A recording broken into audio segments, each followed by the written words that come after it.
Welcome back to What Arty Noobs with General Disturbance. This is the Panzerkampfwagen 4 Ausführung H, the Panzer IV. It's the Tier 5 German medium tank. It's located on the north spawn of Ensk and it's under the command of Mike 1963_1, and he's got the dirt gun, the 105mm howitzer. Well, technically it's not a howitzer actually, but it's a dirt gun anyway. It's an HE gun, but he has got heat rounds and armor piercing rounds loaded. In fact, he's gone straight to the heat rounds straight away. Oh dear, I wonder what he's going to get up to with this. Normally it's better played with the HE because you get much more effect on the enemy. Of course, HE has been nerfed. Now this tank is the brainchild of Ensk. He's the guy who came up with the original idea of building a support tank to help the Panzer IIIs, a medium tank that was around 25 tons or 20 tons in weight. First target was a DW2. Oh, he's just been hit by Wolverine that he can't see. And now an M8A1, so there's obviously two tank destroyers further down the road and he can't see them, so he's better off pulling back for the moment because they could see him, and I think it was the DW2 who actually did the spotting for those two tank destroyers. Now this is a tier 5 game with tier 4 tanks in it, and there are a lot of bots. Now it might be on the South American server. Now you can see this tank actually does have Schutzen or skirts and spaced armour around the turret and also around the hull of the tank, designed to stop the Russian tank snipers, the anti-tank rifles, from penetrating the hull armour and taking out the crews. Oh, he gets a nice hit on the BDR G1B. The alpha is 350 with the heat rounds and penetration is 104mm of armour. With the HE rounds, it'll do 410 with 53mm of pen, and with the armor piercing rounds, it does 64mm, only 350 alpha. Now that BDR G1B is actually under the command of a human. Oh, made a mistake again, popped out, and he fired a heat round into it. Now at the start of the war they weren't really using heat rounds because they haven't really perfected them at that stage. Mostly armor piercing and HE was used. In fact the Panzer IV was designed originally, the Panzer IVA, to just fire HE rounds at obstructions for the troops. So it was supposed to be a support tank, not to engage other tanks but actually to assist the troops in engaging trucks, soft armor, gun emplacements. Oh, MX! He didn't pen with the heat round. He obviously hit the hard armour. So it's designed really to fire HE most of the time. Knock down buildings, gun emplacements, that sort of thing. That BDR is a one shot. If only you can get one round into him, he'll finish him off. Now one of the things Mike does, and I think you may have noticed this, he stays in sniper view far too often really, and needs to be out of sniper view like this so you can actually see what you're doing and see where the enemy is. That's better. Now what's around this corner? Oh, there's the Wolverine. Well, I had the feeling that that shell didn't hit the Wolverine at all. It may have hit the wreck of that, I think that's one of our Wolverines actually. Just about make it out. Nope, and that one did hit the Wolverine I think, but it just didn't pen. The Wolverine's got very low armour, so he should be able to pen with just standard HE. They started designing the Panzer IV in 1936. Oh, and that Char B1 is actually a bot, so don't try to reason with them because they don't know how to.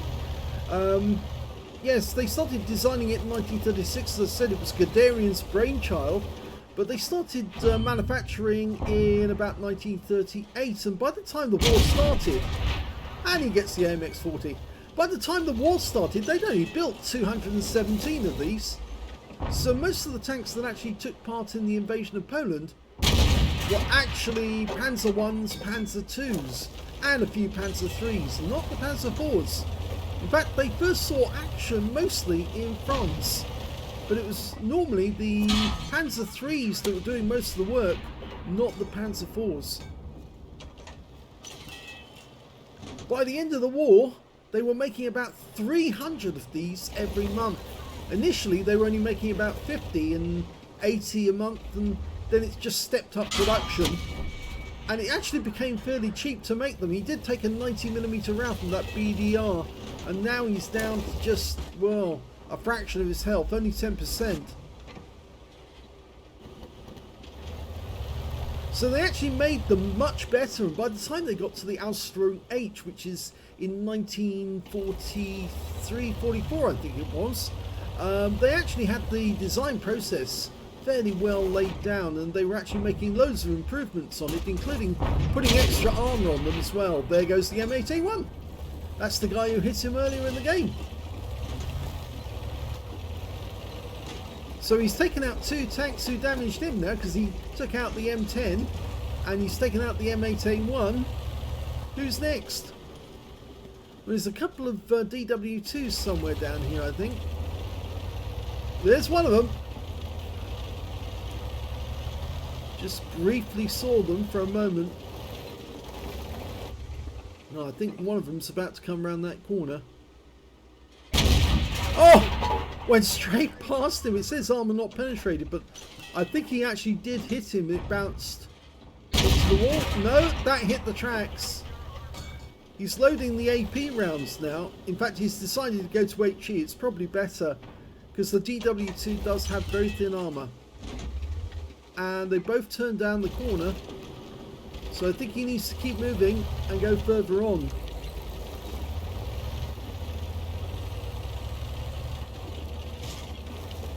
Either he's had one too much to drink tonight, or he's having difficulty with this third person driving. Now they're just around the corner. There's one. That's better. 81 hit points. Didn't pen, but it is doing damage to him. And another one. 69. Keep pumping them in. And another. And he's gone. Good. He's out the game now. The other DW2 is a bit further away. It's a bit difficult driving in third person like this, and you have to be careful, because otherwise you'll catch the wall like he's just done there, and you could flip yourself sideways very easily indeed.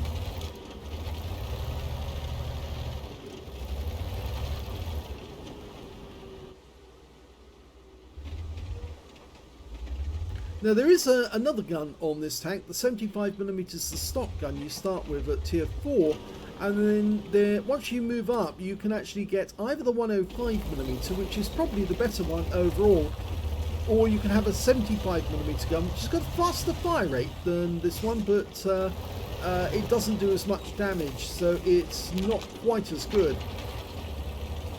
DPM on this one is quite heavy at 2,700. Standard reload time is 7.67 seconds, and you can see that Mike's got it down to 7.57 or 6.75. Sorry, reading it wrong.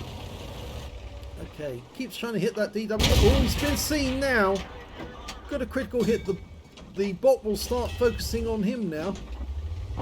Yep, took one round of bounce. That's into the tracks. That one ricocheted off the front of the DW2. He's at a very acute angle. You might want to go to the opening over here. No, he's still in sniper view. You need to be off sniper view at this point, just to see what you're doing. That's better. No, I think he's going to chase him and come around behind him. Okay, whilst he's occupied with our B1, we can sneak up and shoot one into his side or into his rear. Well, that's better. It didn't pen, but he actually get it right and go for the kill. No, he hesitated a little long there. I'm not sure if he pressed the button and it just didn't fire. He's got another chance for a shot there. That's better. Okay. Now there's only 3 enemies left now, an M8A1 and 2 Valentine 2s. And all 3 of them are bots.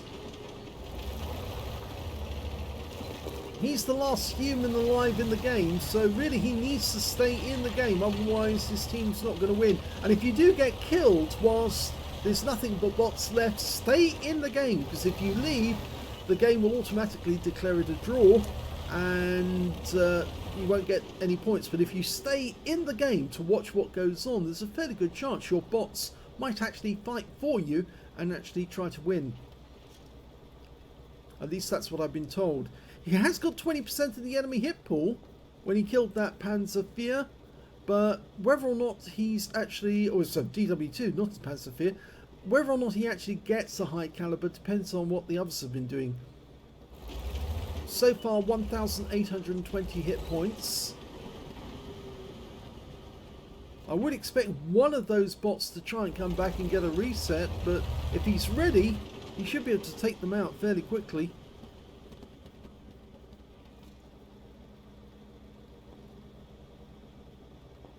He's so low on hit points, really. I don't think he wants to risk going out to try and hunt them down.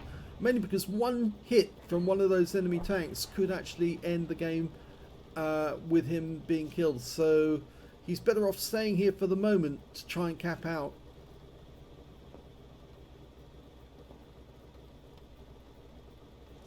Forces them to come to him. And here comes one. It's the M8A1. Oh, nice shot. Hit the engine bay on that one. And he did get a pen for 364 hit points.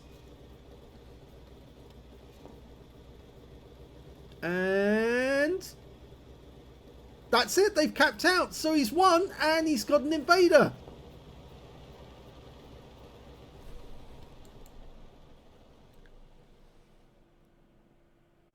Here's the end of battle stats, and that was an ace tanker game for Mike1963_1 in the Pz.Kpfw Ausf H. He managed to get a bruiser medal for getting at least 5 critical hits. In fact, he got 7. He got a duelist for taking down 2 tanks who damaged him. And he also got a fire for effect for doing more damage than hit points to his own vehicle. He got an invader medal because he was the only one to manage to get to at least 80 cap points rather, and be the only one and win out by capping rather. And a high caliber for dealing the most damage in the game, and also a top gun for getting at least 6 kills. In this one, he got 6 exactly. Let's have a look at team score. Well, we can see he managed to get 2,184 hit points, so he did get 20% and he was the highest scorer. The next highest was the BDR1B, but of course Mike finished him off. He got 1,186, and the third highest after that was the M10 RBFM on his team, who got 1,208. When it came to kills, he had the highest number of those with 6, the next highest scorer being one of the Valentine 2s, one of the bots who got 2 kills. And nobody else managed to get more than 1 kill. Wasn't surprising considering there were so many bots. And when it came to base XP, yes, he's got the highest in that as well. He's the only player to get over 1,000, 1,194 to Mike. And the next highest after that was the M10 RBFM with 683, followed by the Valentine 2 on the enemy team with 474. He fired 22 rounds in that game, got 19 direct hits on the enemy, but only 9 penetrations. I think he was having trouble trying to penetrate with those HE rounds, really. 3 splashes as well on the enemy. 2,184 hit points of damage, all of it done at close range. He received 8 hits from the enemy, 4 of which actually did penetrate. In fact, one of those was a 90mm round from the BDR1B, and that was kind of expensive actually, because that took away most of his hit points with just 1 shot. 4 non-penetrations, a few of the rounds actually hit the tracks, and those are the ones from DW2 and also from the, I think the M10 actually did hit him in the turret, which again is another weak spot. We'll see that in the armor layout. 310 hit points of damage blocked by armor. Those are the rounds hitting the tracks. 7 enemy vehicles damaged, 6 killed, and 251 hit points of damage assistance. He got 88 cap points because one of his bots was actually capping with him for some of the time. 30,583 credits from the game, 40,000 for mission completion, and after repair and ammunition respawn, yes, he did fire a lot of heat ammo during that game, but he still came out ahead with 41,806 credits profit. 1,194 XP times 2 for the first victory, 3,582 from personal missions payout, 7,164 experience points altogether. So let's have a look at the armor layout for this vehicle. Yeah, okay, now you can see on Tanks GG that they've actually put the Schutzen in as well, but basically they don't really count so much as armor, because you can see that it's only 5mm of actual armor on the Schutzen. But effectively it does actually act as spaced armor, so it reduces the amount of the effect of heat rounds on this tank, but you don't find many heat rounds fired at this tier, mostly at higher tiers. You can see the front plate there, 18mm at the front on the hull. The lower plate is fairly weak, only 30mm, so you should be able to pen that. And it's also worth remembering the transmission is directly behind that plate. So if you actually do fire at the lower plate of a Panzer IV, you will probably give him engine damage and immobilize him. The upper plate here is only 20mm, but fairly well angled. So again, you can hit the upper plate. You will hit either the driver's mate or the driver. Of course, there's the driver's port, which of course is a weak spot, and you can see again the plate here is 18mm, so but it's fairly slab-sided at that point, so you can pen that. The front of the turret, as I said, is a weak spot. 50mm of armor, that's all it really is, so it's not that strong. The mantlet might be strong. That area there is fairly strong on the mantlet, but well, you can see here as I'm actually looking at the gun, but 50mm here of actual armor and effective armor is the same. The cupola's a weak spot, although you've got the cupola ring there, which is actually 95mm. You can see 30mm on that cupola. So any Panzer IV, if you see it, aim for the cupola because it sticks out like a sore thumb. It's very easy to hit, and of course that's where the commander is, so you're more than likely going to get that. From the sides, we can see that we've got effective armor. It's showing the Schutzen actually, rather than the impacted armor of the actual Schutzen is 5mm. The actual armor on the side of the vehicle is 30mm, if I remember correctly, and the effective armor overall is 50. So you can see that it is actually quite strong for a tier 5 tank. It's actually quite strong, that sort of armor. Sides of the turret again, you're getting that 8mm of impacted armor from the Schutzen and 30mm from the side of the turret itself. And here we can see at the back it's only 20mm, so very, very thin indeed. So armor all round is pretty, it's fairly good on the sides because of the Schutzen, but it's weak in certain spots and fairly easy for you to actually identify where you should be aiming, either the lower plate, the upper plate, or to the weak spot to try and take out the driver, or immediately go for that cupola, which will take out the commander. But let's have a look at the modules. Okay, here's the modules, and you can see up front we've got the driver and the driver's mate, or radio operator in this case. Right in front of them is that transmission. That's what I was saying about if you fire at the lower plate, you'll hit the transmission and that'll put the engine out as well. So if you want to immobilize one of these things and it's right in front of you and you can see the front of him, just aim for that lower plate and you should be able to immobilize him for a moment. Then you can get behind him and start pumping rounds into him. The driver being there, of course the radio sitting right between the two. We've got the gunner in the turret on the right hand side, the loader in the turret on the left hand side, and the commander in that cupola. Yes, he's kind of vulnerable up there and fairly obvious to aim at. Ammo racks, well, they're directly behind the driver, so if you punch through and kill the driver, you might actually hit the ammo rack as well if you've got enough penetration. There's one big ammo rack, there's the other one.